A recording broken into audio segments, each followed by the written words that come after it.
नमस्ते साथीहरू, welcome back to my new mini blog video. आजको ब्लगमा यहाँहरूलाई स्वागत छ। आज म जान्दैछु एक फङ्सनमा होइन, हाम्रो बाजेको फङ्सन छ।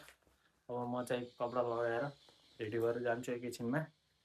अब चाहिँ कपडा लगाएपछि देखाउँछु। मैले सर्ट लगाइसकेँ अनि यो सर्टको स्टिकर निकाल्ने बिर्सिएको थिएँ। फाइनली गाइस म चाहिँ रेडी भइसकेँ होइन। अब जाँदैछु। आज चाहिँ हाम्रो बाजेको के भन्छ भाँडा लाग्दिदिन्छ, त्यहाँ गइरहेको छु। म चाहिँ रेडी भइसकेँ होइन।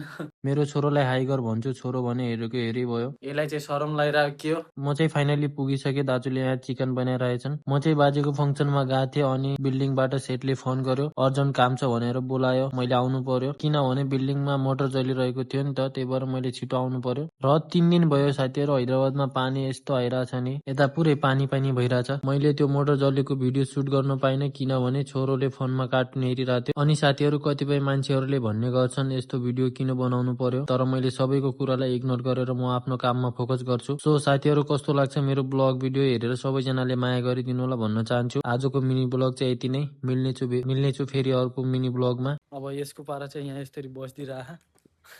हेलो म्याडम, के गरिरहे?